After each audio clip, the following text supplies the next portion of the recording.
What would you do if the people you loved most were the ones poisoning you slowly, methodically, and with a smile?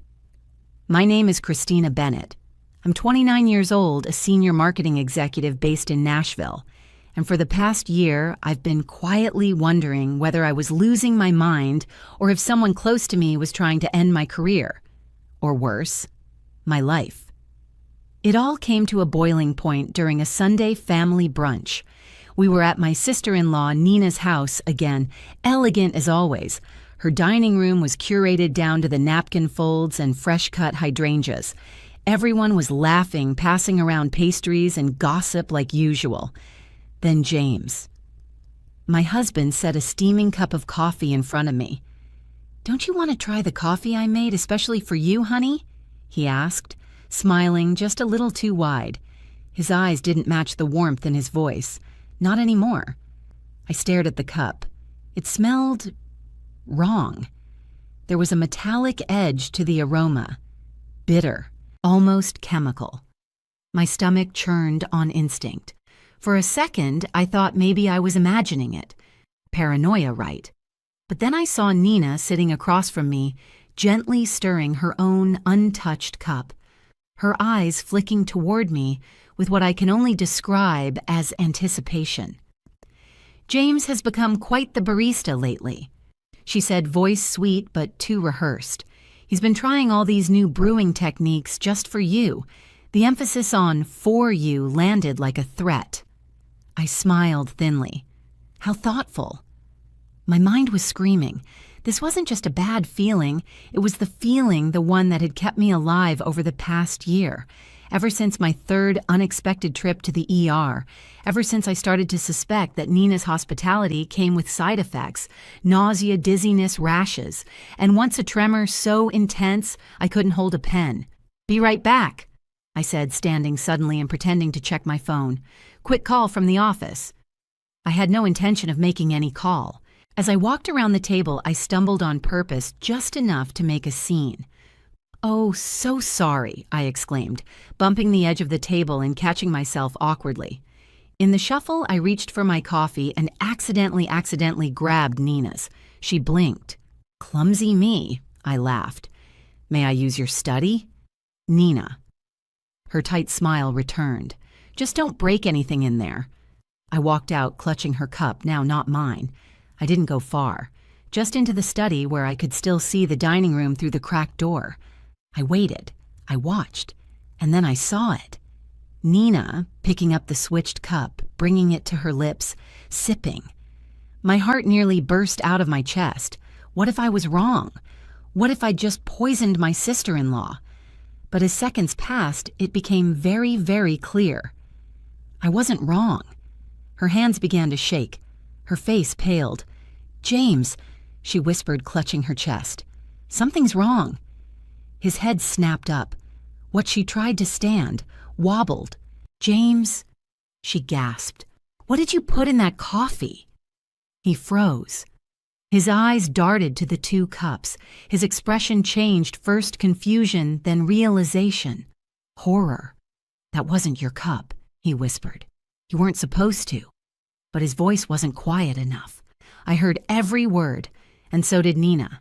"You switched," she breathed, staring at me through the open study door. "You knew." I stepped out, phone already in hand recording.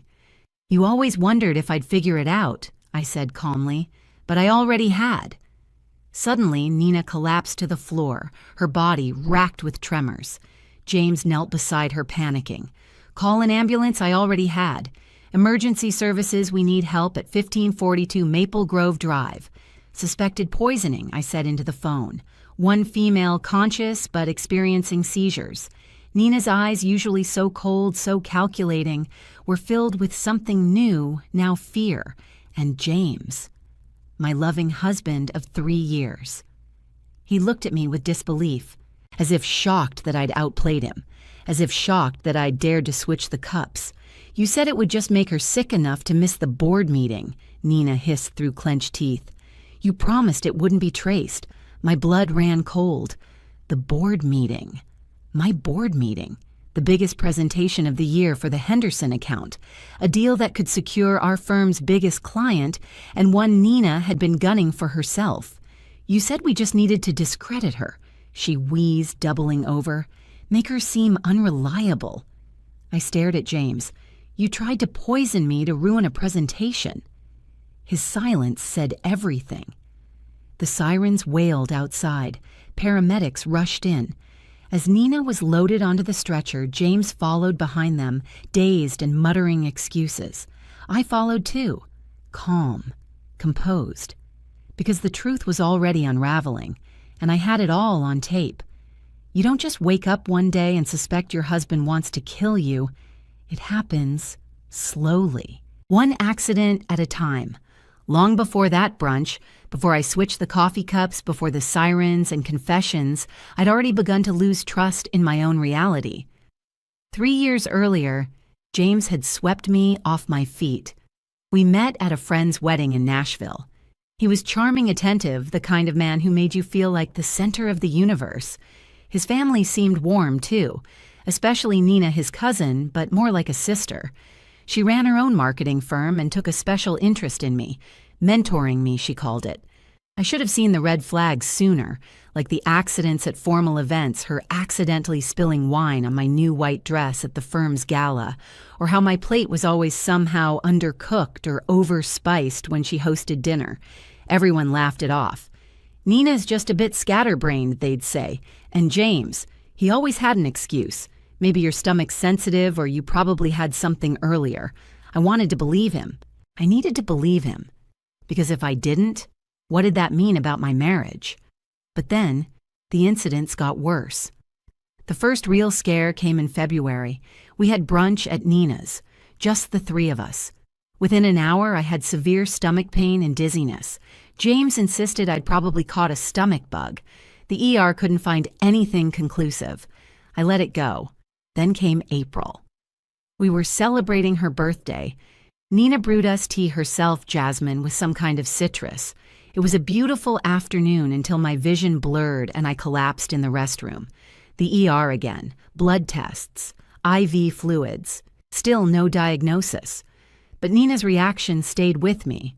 Her concern was too perfect. Her voice wavered just enough, her eyes wide but measured. And James, he seemed more annoyed than worried. That night, I started a document on my phone. February 12th, Nina's brunch. Stomach pain, nausea. ER visit, April 3rd. Nina's birthday. Tea. Dizziness, blurred vision.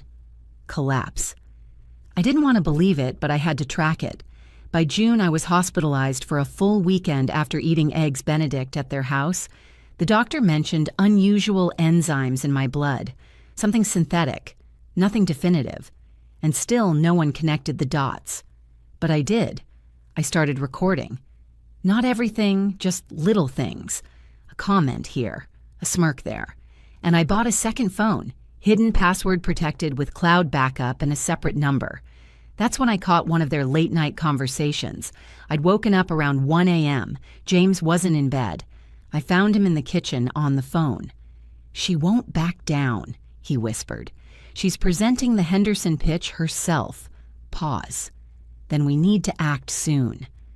The next day, he told me I looked tired. Maybe I should let Nina take the meeting. You've been under so much pressure lately, he said, brushing my hair back. Don't burn out. That's when it clicked. This wasn't about love. It was about control. About making me small enough to be dismissed, but not so sick anyone could prove it. I also began to notice how often James visited Nina's office. He said they were working on a surprise for our anniversary. I didn't confront him. I just kept observing. One night, he left his laptop open. My hands trembled as I opened his messages. One thread with Nina stood out. They spoke in codes, bruise batches, morning mix. But one message chilled me, Nina. She's tougher than we thought. James, I've got something stronger this time. She won't make it to the boardroom. I sent the messages to my backup account, took screenshots, saved them to an external drive, hid it in a cosmetic bag inside a drawer only I used. But still, I hesitated. Because even with all the signs, I couldn't fully accept it. I was married to this man. Nina had once helped me pick my wedding dress. And yet, that metallic coffee smell kept coming back to me, the way she smirked whenever I excused myself early from family dinners. James's odd timing, his insistence that I take it easy whenever a big presentation loomed. It wasn't just betrayal, it was war, silent, cruel, and calculated. But they underestimated one thing: me. I'd spent my whole life working twice as hard to be taken seriously in this industry. I dealt with being talked over in meetings, having my ideas pitched back to me by male colleagues, being told I was too intense when I stood my ground. This was just another boardroom, and I was done playing nice. They thought they'd make me sick, miss a meeting, fall behind. But what they didn't expect was that I'd make them talk. From the study, I could still see James kneeling next to Nina, who was trembling violently. Her lips were pale, her body weak. She was trying to speak, but the words slurred. And James, my husband, was in full panic mode. "That wasn't your cup," he kept muttering, like saying it enough times would erase what happened. "But you switched them." Nina croaked, staring at me, eyes wide. "You knew." I didn't deny it. I stepped forward, my phone still recording. I knew. James looked up sharply. "You, Christina, what are you doing? What I should have done months ago." The front door burst open. EMTs rushed in with equipment. I gave them space, but stayed close enough to make sure everything was captured. "My sister-in-law is experiencing severe tremors," I said calmly to one of the paramedics. "It began shortly after drinking coffee prepared by my husband. You might want to run a toxicology screen." He raised an eyebrow but nodded. "Got it. Let's stabilize her first." As they loaded Nina onto the stretcher, she gripped the medic's sleeve. "Tell them it was a mistake," she begged, voice barely audible. "Tell them." But it was too late. Her voice had already betrayed her, and I had it all on tape. James tried to follow her out.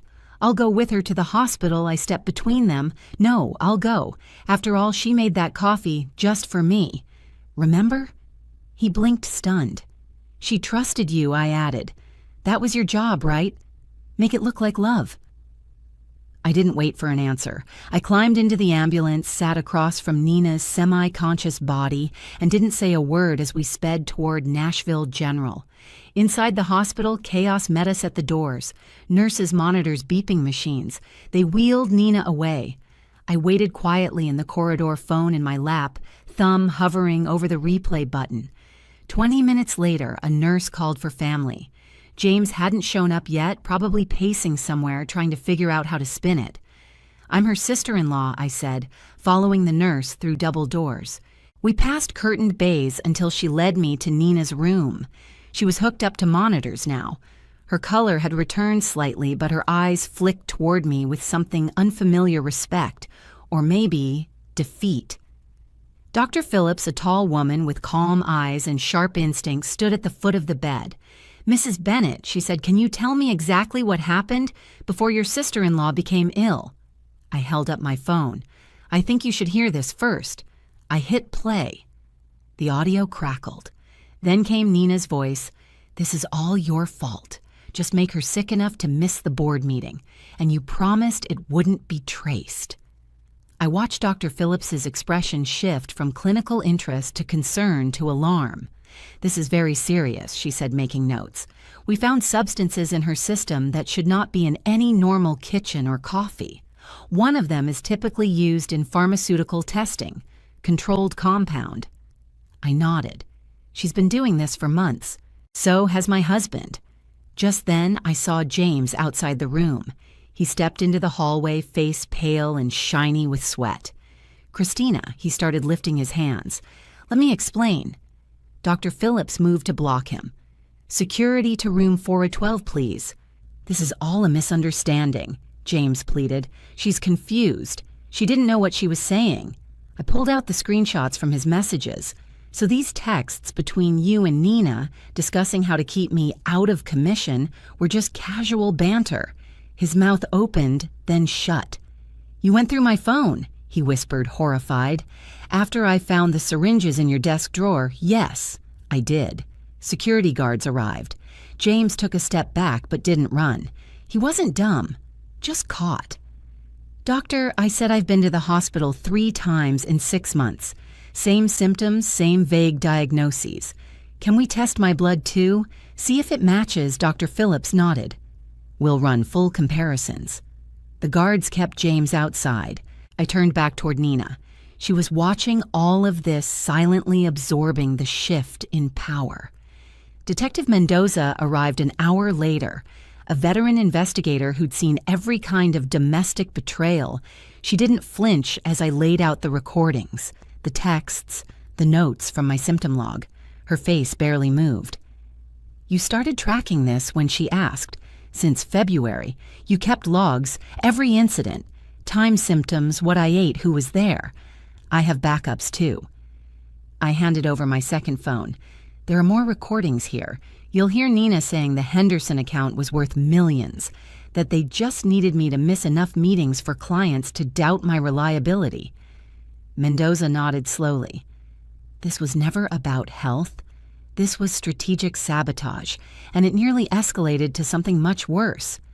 She wasn't wrong, because if I hadn't switched the cups, I might not be standing here. Sometimes the people closest to you wear the best masks until they slip, and when they do, you don't just see who they really are. You see what they were willing to become. James sat slumped in a hallway chair flanked by 2 security officers. He wouldn't look at me. Not directly. His hands were fidgeting in his lap like a nervous child caught in a lie too big to escape. Dr. Phillips returned with my toxicology results. Her eyes said everything before her mouth moved. "Mrs. Bennett, we found clear patterns," she said. "Elevated traces of the same synthetic compound found in Nina's system today. Lower concentrations consistent with long-term exposure. It aligns with the symptoms you reported in your hospital visits." I swallowed hard, even though I knew. Knowing and hearing it from a doctor hit differently. "Thank you," I said, my voice quiet. Dr. Phillips looked toward Nina's room. "She's stabilizing, but the dosage today was dangerously high. If you'd consumed it—" She didn't need to finish. I nodded. "I understand." Detective Mendoza rejoined us, her posture calm but commanding. "We're requesting a warrant for both their homes and Nina's office. Also the pharmaceutical company where these compounds originated. Any idea how they obtained them?" "I might," I replied. "James had a college friend in medical research. I overheard him mention him once, bragging that he could get anything." Mendoza made a note. "We'll follow that lead." A commotion drew our attention down the hall. James was arguing now, voice strained and frantic. "You don't understand." We were trying to help her. Mendoza stepped forward. "Help her how Mr. Bennett." "She was overworked," James insisted, pushing herself too hard, skipping meals, sleeping 3 hours a night. "We thought if she got sick, maybe she'd rest. By poisoning her." "No," he shouted, then lowered his voice quickly. "Not poisoning, just slowing her down. Nina said if she missed a few meetings, it'd force her to take a break." I stepped in, arms crossed. "Let me ask you this, James. What was the plan if I had drunk the coffee this morning? What would have happened?" He couldn't answer, because we both knew the truth. It wasn't about concern. It was about control, about ambition, about Nina's desperation to land the Henderson account. And James, he went along with it, because power and proximity meant more than marriage vows. Mendoza cut in sharp and unyielding. "That's not protection, Mr. Bennett. That's premeditation." His shoulders sank. He looked through the hospital glass window into Nina's room. She saw him too pale, weak, terrified, not of the police, but of exposure. It was over. Dr. Phillips re-entered holding a new tablet. Her expression had shifted from clinical detachment to quiet fury. "We just got a call from a detective downtown," she said. "A search of Mr. Bennett's office uncovered several vials of the same compound stored improperly. along with handwritten notes documenting what appears to be dosages and observed reactions dated and labeled. I froze. "You kept records?" I asked James, barely containing my rage. "You treated my body like a lab experiment." He opened his mouth, but no sound came out. Behind us, Mendoza's voice was cold. "We'll take that as a yes." 2 officers approached. "Ma'am, we have what we need. They'll both be taken into custody for further questioning." James panicked. Wait, Christina. We never meant for this to get out of hand. Nina said it would just be for a little while until the account passed. Until I failed enough that I'd be forced to step aside, I replied, my voice steady. "You wanted me out of the picture." He shook his head. "It wasn't like that." "Wasn't it?" I took a step closer. "What about the Christmas party?" The spiked punch. The one that sent me to urgent care for dehydration and nausea silence. His eyes darted again to the floor, to the guards, anywhere but to me. "I see," I said. "So it was like that." Mendoza gave the signal. "We're formally detaining both suspects. Charges will be discussed once all toxicology is complete." As the officers moved to restrain James, I saw something shift in Nina's room. She was sitting up now, watching everything unfold. Her face, once poised and confident, was tight with fear. She wasn't scheming anymore. She was cornered. Dr. Phillips turned toward her. The concentration in the coffee was much higher than the levels found in Mrs. Bennett's previous visits, she stated. If Christina had consumed it today, it wouldn't have been a minor reaction. It would have been fatal. Nina looked away. Mendoza moved in. "Ms. Anderson, do you understand the gravity of what we're dealing with?" Nina didn't answer. I stepped forward, stopping just before the threshold of her room. "I want you to hear this from me," I said. "Every time I got sick, every time I lost a client or missed a presentation, every night I sat alone in a hospital bed, you were there. Smiling, pretending, taking notes, still no response. But I saw it in her eyes. That flicker, that shift. The mask had finally cracked. Courtrooms are strange places. They don't just hold justice, they hold silence. Heavy, suffocating silence. The kind where every truth is dragged into the light, and every lie dies choking. It took 6 months for the case to go to trial. By then, James and Nina had both been formally charged with attempted murder conspiracy and unlawful possession of controlled substances.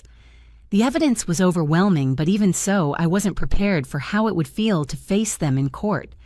They looked smaller somehow, worn, stripped of their polish. James couldn't meet my eyes. Nina tried briefly, then looked away, her confidence crumbling like ash. The prosecution laid everything out piece by piece. The recordings, the toxicology results, the bottles found in James's desk, the digital logs from my phone detailing every incident. Even their text messages casually discussing my reaction timeline were read aloud for the jury. It was methodical, unforgiving, and devastating. Dr. Phillips gave the most damning testimony. Calm and clinical, she explained how the synthetic compound they used was originally developed for lab testing and not approved for human consumption. "It accumulates," she told the courtroom. "Over time, it weakens the nervous system, and in higher doses, as we found in the coffee that day, it can induce seizures, cardiac arrest, even death." There were audible gasps. But I didn't flinch.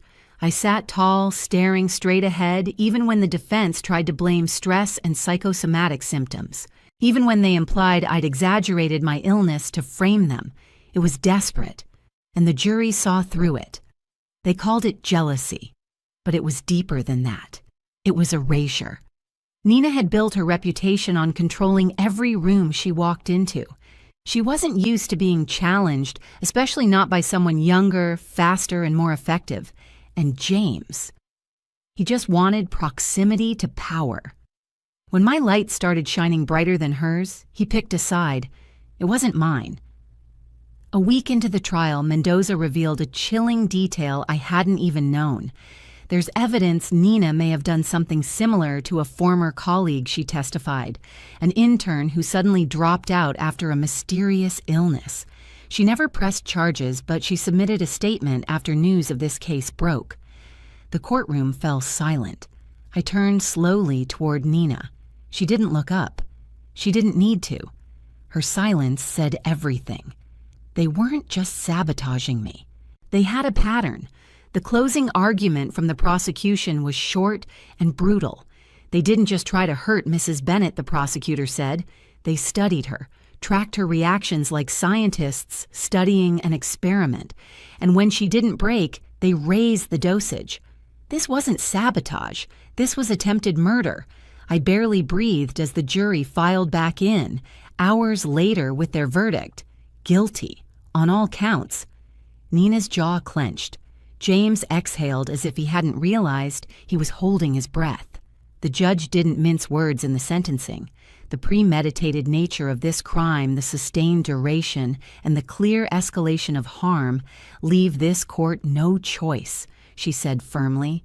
You are each sentenced to the maximum term allowed under Tennessee law. When they were led out of the courtroom in handcuffs, neither of them looked at me. And I didn't need them to, because this wasn't about them anymore. It was about what they tried to steal: my health, my career, my future, and how I took it all back. Exactly 1 year later, I stood at the podium of the Nashville Business Leaders Conference, the same stage Nina once fought to keep me from reaching. I looked out at the sea of suits and eager eyes.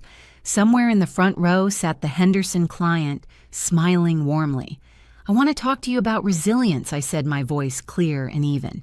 Because sometimes the biggest threats to your success don't come from outside competition. They come from the people closest to you, the ones who say they love you.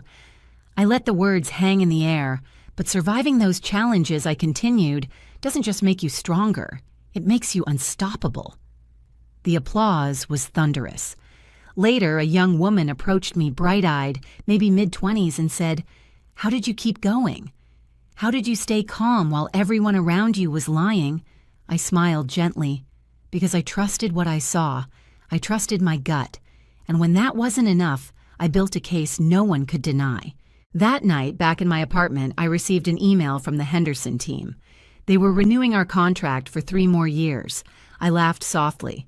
Somewhere, in a Tennessee prison, Nina and James were just beginning their sentence. The local paper had run a small piece on it that morning. I didn't read it. Instead, I opened the pitch deck for my next client. Because the truth is, the best revenge isn't proving them wrong, it's making them irrelevant. Some betrayals cut so deep you never really go back to who you were. But maybe that's the point. Maybe you're not supposed to. A few days after my speech at the conference, I found myself walking alone along the pedestrian bridge downtown, the same bridge James once proposed on.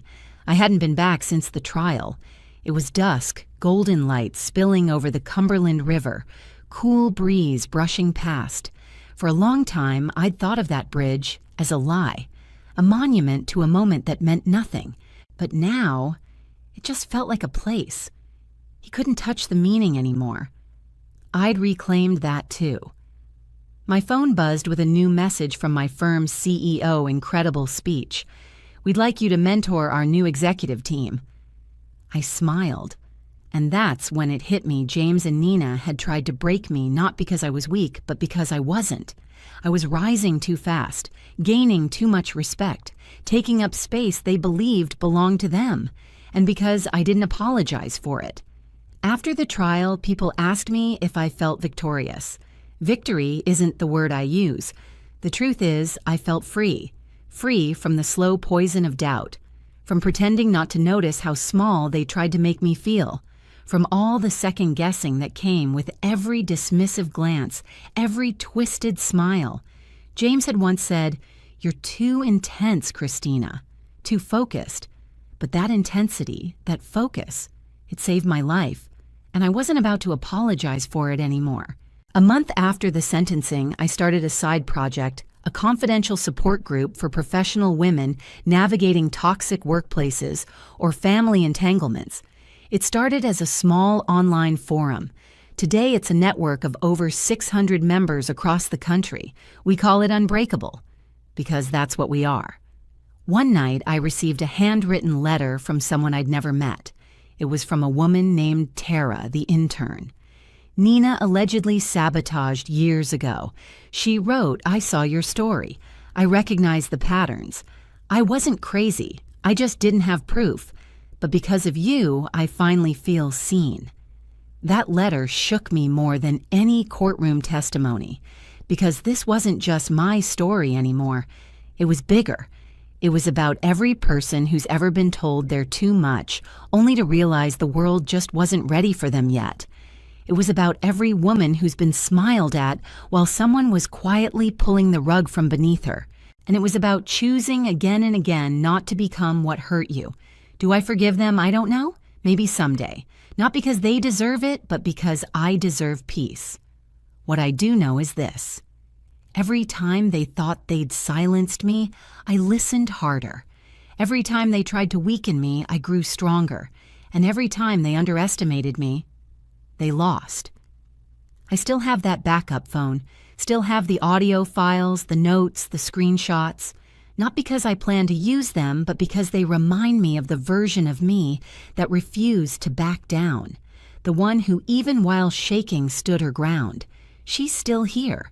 And she's not going anywhere.